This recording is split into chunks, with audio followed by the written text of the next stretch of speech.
Hello everyone, welcome to engineering for you. आज हम power system start करने वाले हैं। तो पावर सिस्टम जो हम ये सब्जेक्ट डील करेंगे वो हर एक टाइप के एग्ज़ाम को कवर करेगा। क्लियर। मेनली हमारा जो फोकस होगा वो गेट एग्ज़ाम के लिए होगा, लेकिन जो जेई की प्रिपरेशन कर रहे हैं, ठीक है, उनके लिए भी इसकी एडवांटेज होगी। मैं लास्ट में बताऊँगा जो जो पॉइंट आपके जेई के लिए इंपॉर्टेंट है। तो जेई में जो मोस्टली पावर सिस्टम पूछा जाता है वो मेनली थ्योरेटिकल पूछा जाता है, राइट। लेकिन गेट में ज़्यादातर न्यूमेरिकल टाइप रहता है, लेकिन हम पूरा डिटेल में बताएंगे और जो थ्योरेटिकल पॉइंट होंगे उनको अलग आपको लिखवा देंगे, और जो गेट के लिए इंपॉर्टेंट है वो तो आपका चलता ही रहेगा। क्लियर। तो अगर मैं इस सब्जेक्ट की बात करूँ, अगर मैं गेट पॉइंट ऑफ व्यू से बात करूँ तो ये 8 to 10 मार्क्स का वही रहता है, जो कि मोस्ट इंपॉर्टेंट आपका सब्जेक्ट है और सबसे इजी सब्जेक्ट आपका पावर सिस्टम है। बिकॉज पावर सिस्टम में जितने भी क्वेश्चन पूछे जाते हैं वो मेनली फॉर्मूला बेस्ड ही पूछे जाते हैं, राइट। तो ज़्यादा कन्फ्यूज़न होता नहीं है, यहाँ ज़्यादा डिफ़िकल्ट स्टूडेंट को लगता नहीं है पावर सिस्टम, और हम ट्राई करेंगे इसको ईजी से ईजी बनाने के लिए। क्लियर। तो थोड़ा सा डिटेल में मैं पावर सिस्टम आपके साथ डिस्कस करूँगा, सो दैट एक एक पॉइंट आपको अच्छे वे में समझ में आ जाए, राइट। तो सबसे पहले हम देखते हैं पावर सिस्टम होता क्या है। क्लियर। तो लिखिए पावर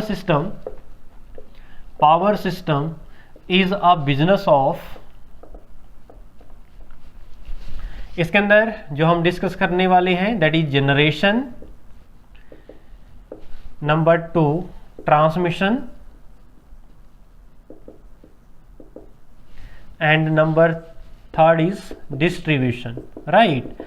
तो मेनली पावर सिस्टम के अंदर हम एनर्जी को कैसे जनरेट करते हैं, जनरेट करने के बाद उसको जनरेटिंग स्टेशन से लोड सेंटर तक उसको कैसे लेके जाते हैं, फिर अलग अलग टाइप के लोड के अकॉर्डिंग हम उसको डिस्ट्रीब्यूट कैसे करते हैं, राइट। जैसे ये जनरेशन है, जनरेशन के अंदर हम देखेंगे बिजली पैदा कैसे होती है, इसके साथ हम देखेंगे बिजली ट्रांसफ़र कैसे होती है, और आगे आपकी डिस्ट्रीब्यूट कैसे होती है। क्लियर। डिस्ट्रीब्यूट कहाँ पे होती है भाई? आपके लोड्स के ऊपर।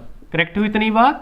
जैसे मैं शॉर्ट फॉर्म में आपको बताऊं, यहाँ पे बिजली जनरेट हुई, जैसे ही जनरेट हुआ इसको हम क्या करेंगे, ट्रांसफ़र करेंगे, और यहाँ पे मेरे पास क्या लगा होगा, लोड। जैसे भी मैं ऐसे एरो लगाऊं इसका मीनिंग होता है भाई लोड। और लोड आपके भाई दो टाइप के हो सकते हैं, या तो सिंगल फेज होगा या फिर क्या होगा, 3 फेज होगा। क्लियर। और जितने भी इंडस्ट्रियल लोड होते हैं वो क्या होते हैं, 3 phase, that is industrial load. Correct हुई इतनी बात। सिमिलरली ये जो आपके घरों का लोड होता है, हाउस होल्ड जो लोड होता है उसको क्या बोलते हैं, सिंगल फेज लोड। क्लियर। और इंडस्ट्री भी भाई दो टाइप की होती है, एक स्मॉल इंडस्ट्री, एक क्या होती है, लार्ज इंडस्ट्री। करेक्ट हुई इतनी बात। तो उसके अकॉर्डिंग अलग अलग लोड के अकॉर्डिंग मैं कैसे कैसे इसको डिस्ट्रीब्यूट करूंगा, वो सारी चीज मेरी किस में डिस्कस होगी, डिस्ट्रीब्यूशन, राइट। तो पावर सिस्टम मेनली तीन आपके काम होते हैं, जैसे जनरेशन हो गया, ट्रांसमिशन हो गया और डिस्ट्रीब्यूशन। इस सारी की स्टडी आपकी किस में की जाती है, पावर सिस्टम। करेक्ट हुई इतनी बात। पावर सिस्टम स्टडी करने की जरूरत हमें क्यों पड़ती है? तो पहला ऑब्जेक्टिव इसका ये होता है, अगर मैं ऑब्जेक्टिव ऑफ पावर सिस्टम की बात करूं, आपके पास जो कॉस्ट होनी चाहिए, cost of generation should be minimum. Clear. Minimum होनी चाहिए, आपकी जनरेशन की जो कॉस्ट है वो मिनिमम होनी चाहिए। ये कॉस्ट को मिनिमम हम कैसे करेंगे, उसके लिए हम जो चैप्टर डिस्कस करेंगे, जैसे जनरेशन हो गया, मेथड ऑफ जनरेशंस, आपके डिफरेंट टाइप ऑफ मेथड्स होते हैं भाई, जैसे hydro power plant, thermal power plant, clear, nuclear power plant. ये सारी चीज़ आपकी किस में डिस्कस होती है। हमारा पर्पस क्या है पावर सिस्टम का? पहला तो ये है जी, कॉस्ट आपकी क्या होनी चाहिए, कम से कम होनी चाहिए। क्लियर। उसके लिए हम मेथड ऑफ जनरेशन देखेंगे, उसमें से देखेंगे कहाँ पे मुझे आपकी जो कॉस्ट है वो मिनिमम हो रही है। क्लियर। एक सेकंड चैप्टर इसके अंदर डिस्कस होता है भाई इकोनॉमिक लोड डिस्पैच। ये अभी गेट से निकाल दिया है, लेकिन हम डिस्कस करेंगे। तो इकोनॉमिक लोड डिस्पैच में हम देखेंगे कैसे उसके साथ हम अपनी कॉस्ट है उसको मिनिमम कर सकते हैं। करेक्ट हुई इतनी बार। दूसरा हमारा जो ऑब्जेक्टिव होता है, पहला होता है cost must be minimum. Clear है भाई पॉइंट। सेकंड होता है रिलायबिलिटी, आपके कंज्यूमर की जो रिलायबिलिटी है वो बनी रहनी चाहिए। करेक्ट हुई इतनी बार। और तीसरा आपके पास जो ऑब्जेक्टिव ये होता है कि आपका जो लोड है वहां तक आपकी rated frequency and rated voltage to load and clear. एक चीज नोट कर लेना भाई, यहाँ पे रेटेड का मतलब होता है मैक्सिमम, या आप ऐसे बोल सकते हो कांस्टेंट। करेक्ट हुई इतनी बात। जैसे रेटेड फ्रीक्वेंसी का मतलब क्या है, हमारे इंडिया में रेटेड फ्रीक्वेंसी का मतलब कितना है भाई, 50 हर्ट्ज। क्लियर, क्योंकि पावर सिस्टम की मैं बात कर रहा हूँ, इलेक्ट्रॉनिक की बात नहीं कर रहा हूँ। इलेक्ट्रॉनिक में तो आपकी मेगा हर्ट्ज तक जाती है, राइट। जो पावर फ्रीक्वेंसी होती है इसी को हम बोलते हैं पावर फ्रीक्वेंसी। जहाँ पे भी टर्म यूज हो पावर फ्रीक्वेंसी, इसका मतलब आपकी 50 हर्ट्ज फ्रीक्वेंसी की बात हो रही है। करेक्ट हुई इतनी बात। इन इंडिया, लेकिन हर एक कंट्री का अपना अपना फ्रीक्वेंसी होता है, लेकिन हम इंडिया में क्या यूज करते हैं भाई, 50 हर्ट्ज। करेक्ट हुई इतनी बात। तो रेटेड फ्रीक्वेंसी का मीनिंग क्या है, आपके पास जो लोड्स एंड है, जैसे हम कंज्यूमर है, घरों का जो लोड है, वहां पे जो फ्रीक्वेंसी है वो कितनी मिलनी चाहिए, 50 हर्ट्ज। क्लियर। और रेटेड वोल्टेज का मतलब क्या है, जैसे सिंगल फेज सप्लाई है तो उसके लिए 230 वोल्ट होना चाहिए। अगर वो 3 फेज सप्लाई है तो वोल्टेज कितना मिलना चाहिए, 440 वोल्ट। करेक्ट हुई इतनी बात। तो इतना मिलना चाहिए, इसका मीनिंग होता है rated. Rated means constant voltage. Constant voltage कितना रहना चाहिए, 230 वोल्ट या 220 वोल्ट। जहाँ 3 फेज की बात करूंगा तो 440 वोल्ट। करेक्ट हुई इतनी बात। That is the meaning of rated. तो रेटेड मीन्स कांस्टेंट। आपके लोड एंड पे वोल्टेज और फ्रीक्वेंसी सेम रहनी चाहिए, फ्लक्चुएट नहीं करनी चाहिए। करेक्ट हुई इतनी बात। तो ये सारी चीज हम जो डिस्कस करेंगे, आपके अलग चैप्टर आएंगे, आपके पास voltage control and frequency control. ये 2 चैप्टर आप करेंगे, वोल्टेज कंट्रोल अलग, फ्रीक्वेंसी कंट्रोल अलग। कैसे हम वोल्टेज को कंट्रोल कर सकते हैं, अगर फ्लक्चुएट कर रही है तो उसको कांस्टेंट कैसे बनाएं, अगर फ्रीक्वेंसी मेरा फ्लक्चुएट कर रहा है उसको कांस्टेंट कैसे बनाएं। करेक्ट हुई इतनी बात। ये सारी चीज हम डिस्कस करेंगे। करेक्ट हुई इतनी बात। तो हमारा ऑब्जेक्टिव क्या है, कॉस्ट मिनिमम होनी चाहिए, रिलायबिलिटी बनी रहनी चाहिए, आपके जो लोड सेंटर है वहां पे रेटेड फ्रीक्वेंसी रहनी चाहिए और रेटेड वोल्टेज रहनी चाहिए। क्लियर। एक पॉइंट और है आपका स्टेबिलिटी। स्टेबिलिटी। क्लियर। इसमें क्या होता है, स्टेबिलिटी ऑफ पावर सिस्टम हमारा एक चैप्टर आएगा, उसके अंदर क्या चीज डील होगी, जैसे मेरा सिंक्रोनस जो अल्टरनेटर है वो बिजली पैदा कर रहा है, क्लियर, कंटिन्यू रन कर रहा है। अब मान लीजिए अचानक से फॉल्ट आया, जैसे ही फॉल्ट आएगा वो जो सिंक्रोनस अल्टरनेटर है वो अपना सिंक्रोनिज्म नहीं लूज करना चाहिए। क्लियर।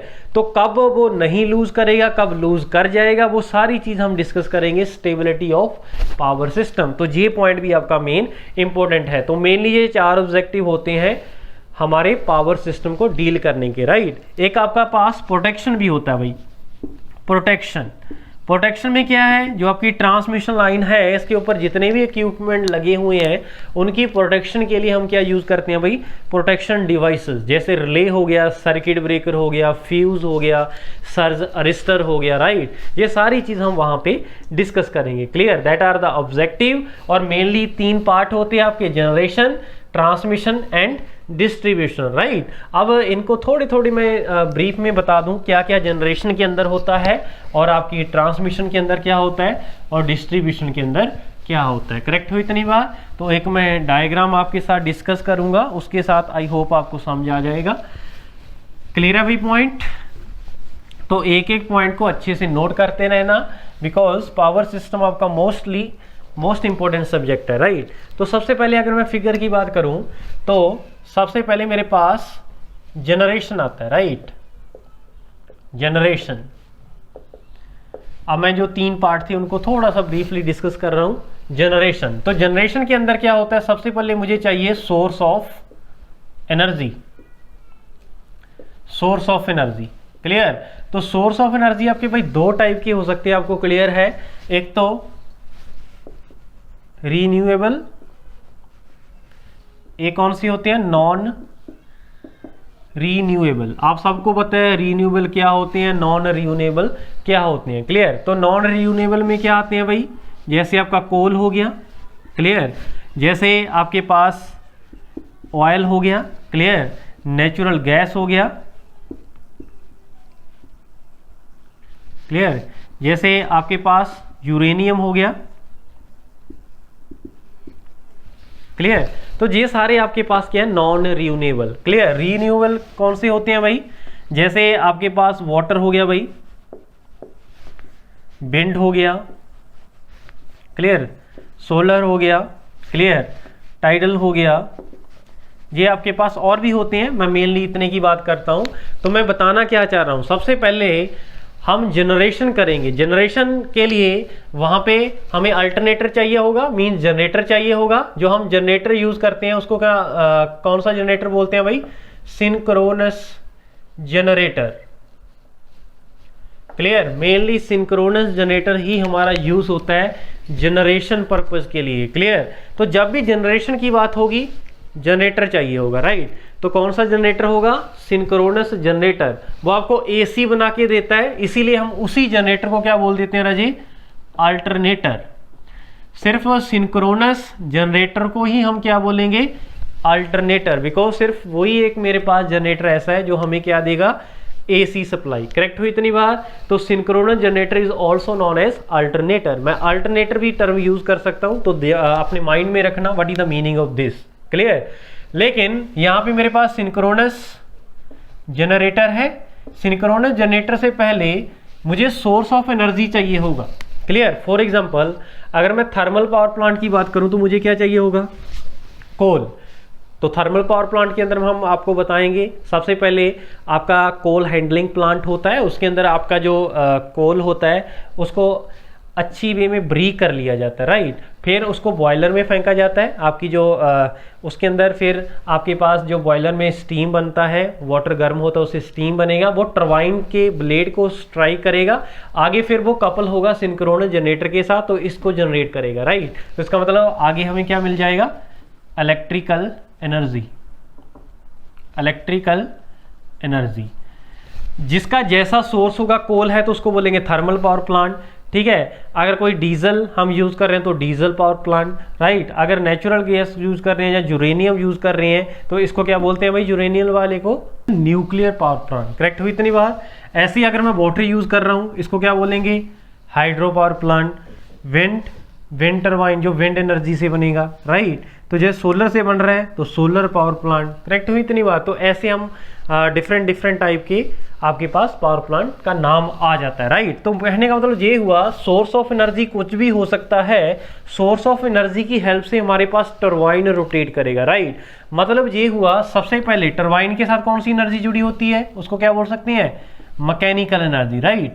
वो होती है mechanical energy. Mechanical energy in the form of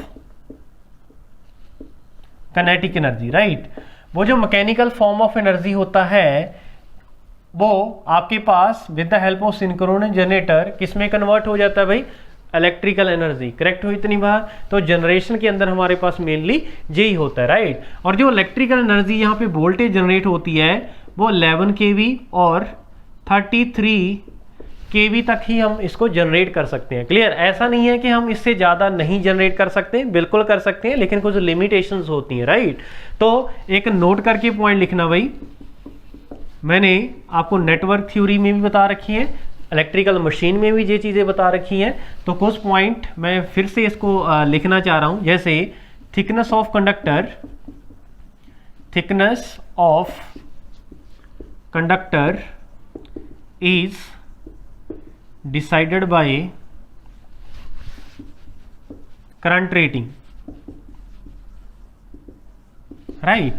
second आपके पास insulation, insulation is decided by voltage rating. Clear? अगर मैं वोल्टेज ज़्यादा जनरेट करूंगा तो वहाँ पे क्या होगा? मुझे इंसुलेशन जो वाइंडिंग की चाहिए होगी, जो आपका जनरेटर है ना, जनरेटर की जो वायर होगी उसकी जो इंसुलेशन है मुझे ज़्यादा चाहिए होगी। क्लियर? तो उसके साथ क्या होगा? आपका साइज ऑफ अल्टरनेटर इंक्रीज हो जाएगा, राइट?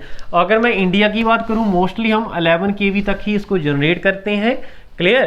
तो आगे का प्रोसेस भाई देखते हैं। तो जनरेशन के अंदर सिर्फ इतना ही बताना चाह रहा हूँ मैं। आपके पास सोर्स ऑफ एनर्जी होता है, दो टाइप की होती हैं, रीन्यूएबल और नॉन रीन्यूएबल।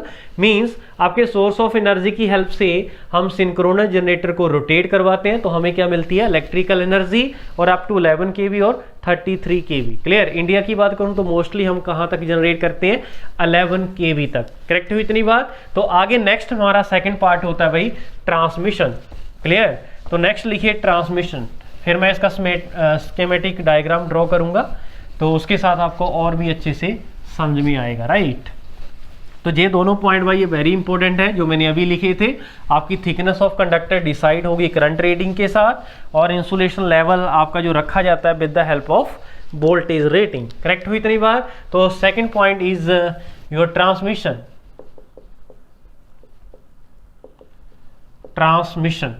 क्लियर।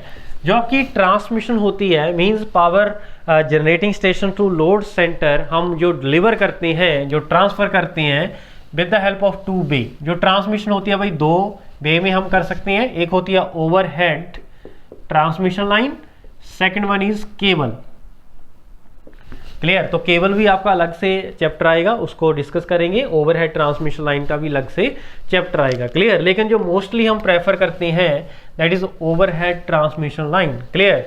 तो केबल के क्यों नहीं करते वहां पे हम बताएंगे, बिकॉज ये कॉस्टली होती है। अगर फॉल्ट आ जाए तो फॉल्ट ढूंढना वेरी डिफिकल्ट होता है, राइट। तो ये सारी चीज़ें हम वहाँ पे बताएंगे। लेकिन जो ट्रांसमिशन होती है 2 वे से कर सकते हैं, या तो ओवरहेड ट्रांसमिशन लाइन की हेल्प से या फिर केबल की हेल्प से। क्लियर। ये जो ओवरहेड ट्रांसमिशन लाइन होता है ये आपका एल्यूमिनियम, कॉपर, सिल्वर का बना होता है। क्लियर। लेकिन जो इंडिया है वहाँ पे हम मोस्टली किसका यूज़ करते हैं भाई, aluminium. Material of transmission line is aluminium. Correct हुई इतनी बात। तो ये चीज़ भाई आपके पास ट्रांसमिशन में हो गया। तो सबसे पहले मेरे पास पहला पार्ट था जनरेशन। तो जनरेशन में क्या हुआ, जनरेशन में जनरेटर ने इलेक्ट्रिसिटी जनरेट की कहाँ तक, 11 kV और 33 kV। क्लियर। अब मुझे क्या करना है भाई, यहाँ पे ट्रांसफर करना है। ये मेरे पास लोड है। क्लियर। ये मेरे पास क्या है, लोड सेंटर है। क्लियर। तो लोड तक मुझे जो पावर मैंने जनरेट किया है उसको मैंने वहां तक लेके जाना है। उसके लिए हम क्या यूज करेंगे, ट्रांसमिशन लाइन। क्लियर। या तो ओवरहेड ट्रांसमिशन लाइन यूज करेंगे या फिर क्या यूज करेंगे, केबल यूज करेंगे, राइट। तो यहाँ पे मैं ले गया भाई, इसको मैंने क्या कर दिया, यहाँ तक ले गया। ये मेरे पास किसका पार्ट हो गया भाई, बोलो जी, ट्रांसमिशन। ये मेरे पास ट्रांसमिशन हो गया। ये मेरे पास क्या हो गया, जनरेशन। करेक्ट हुई इतनी बात।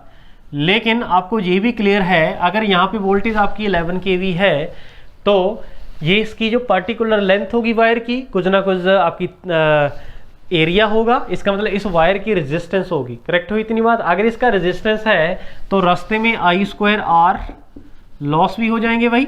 अगर 3 फेज है तो 3I²R इतने वॉट मेरे लॉस हो जाएंगे, राइट। तो अब इसका मतलब यहाँ पे 11 kV है, ये कम होती यहाँ पे तो बहुत कम मिलेगा आपको।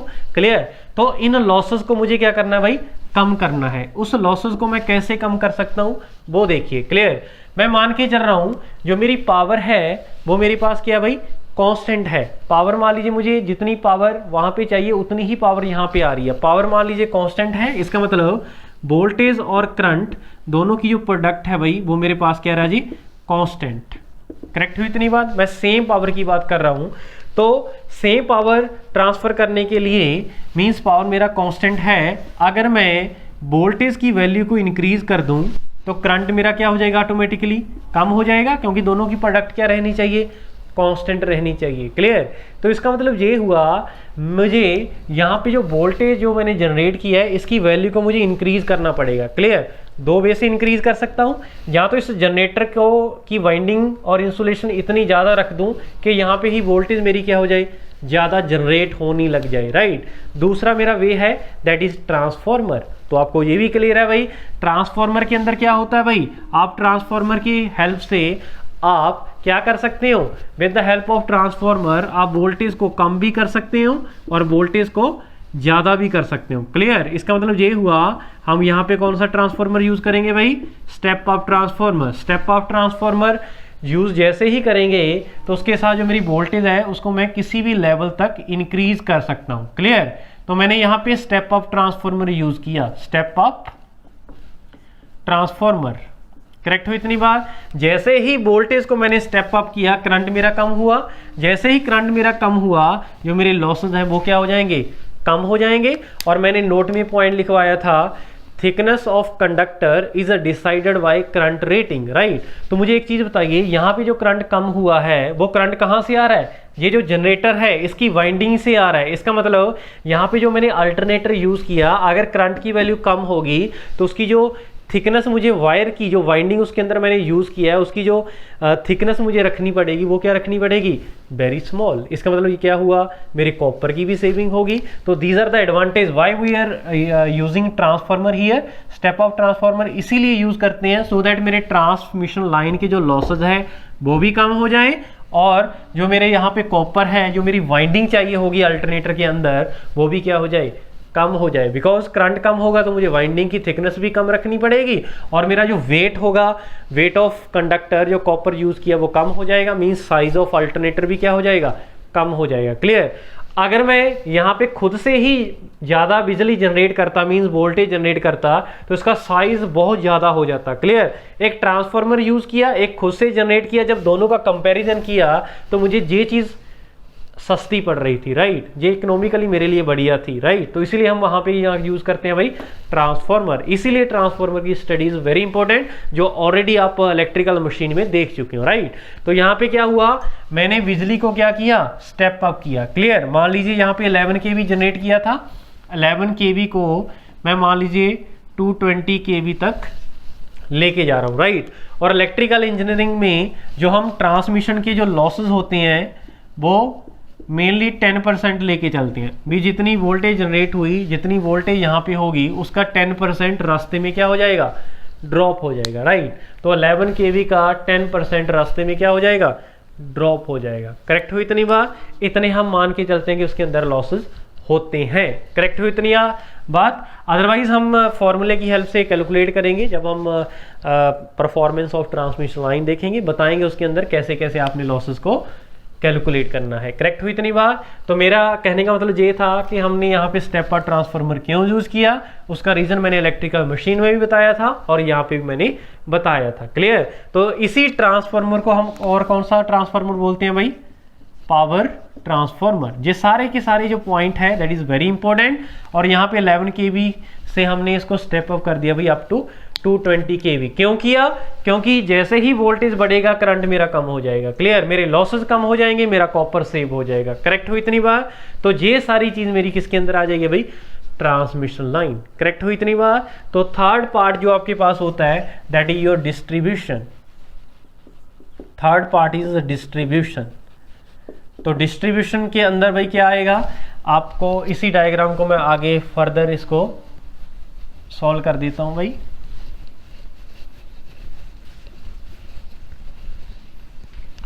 तो यहाँ पे ट्रांसफार्मर मैंने यूज़ किया, स्टेप अप हुआ, आगे जा रही है सप्लाई।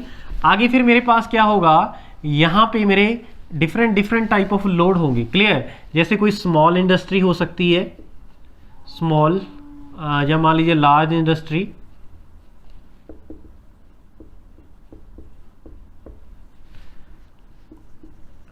स्मॉल इंडस्ट्री,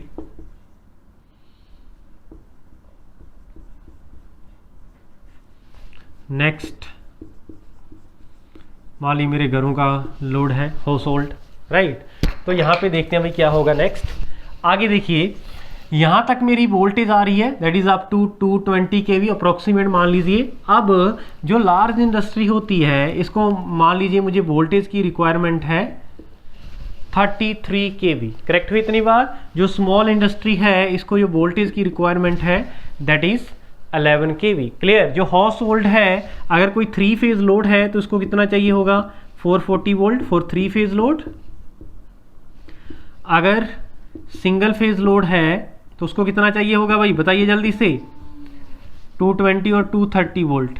करेक्ट हुई इतनी बात। लेकिन यहाँ पे वोल्टेज मेरे पास कितना है, 220 kV। इसका मतलब अब मुझे इस वोल्टेज को कम करना पड़ेगा। कम करने के लिए हम क्या यूज करेंगे भाई, स्टेप डाउन ट्रांसफार्मर। करेक्ट हुई इतनी बात। तो मैंने यहाँ पे क्या यूज किया, स्टेप डाउन ट्रांसफार्मर। यहाँ पे जो मेरे पास ट्रांसफार्मर है वो कौन सा है, स्टेप डाउन ट्रांसफार्मर। यहाँ ऐसे करिए, इस डायग्राम को यहाँ पे ऐसे बना लीजिए। तो यहाँ पे मैंने ट्रांसफार्मर यूज किया जो क्या करेगा, 220 kV को नीचे करके कितना कर देगा, 33 kV। करेक्ट है इतनी बात। और इस लार्ज इंडस्ट्री को चाहिए कितना भाई, 33 kV। क्लियर।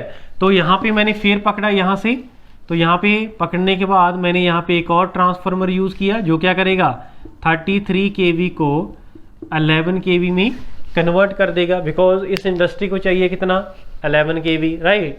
ऐसे ही मैं यहाँ से सप्लाई ले लूँगा और यहाँ पे एक ट्रांसफार्मर यूज़ कर लूँगा, राइट। तो उसके अकॉर्डिंग मैं इसको 440 और 230 वोल्ट में कन्वर्ट कर दूंगा। करेक्ट हुई इतनी बार? That is the meaning of this कि आपके पास पूरा ये प्रोसेस ऐसे होता है।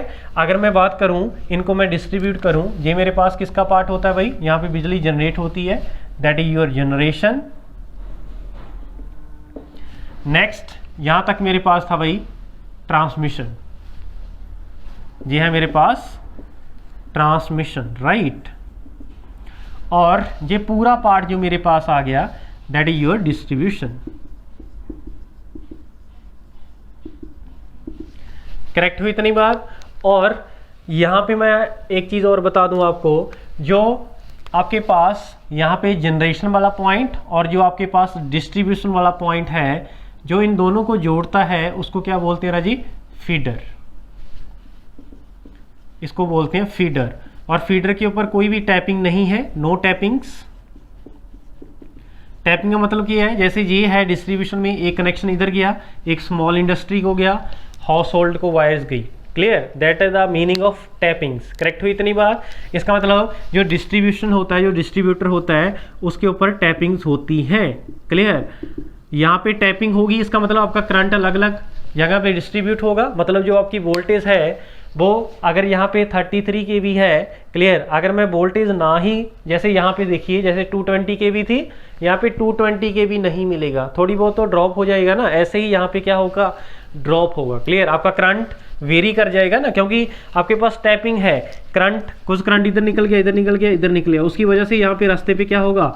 ड्रॉप होगा। करेक्ट हुई इतनी बात? इसीलिए जो डिस्ट्रीब्यूटेड होता है, ये आपके जेई के लिए पॉइंट इंपॉर्टेंट है भाई। जो आपके फीडर है, फीडर में कोई भी टाइपिंग नहीं है, इसका मतलब जो करंट होगा वो क्या होगा? Constant current, constant current.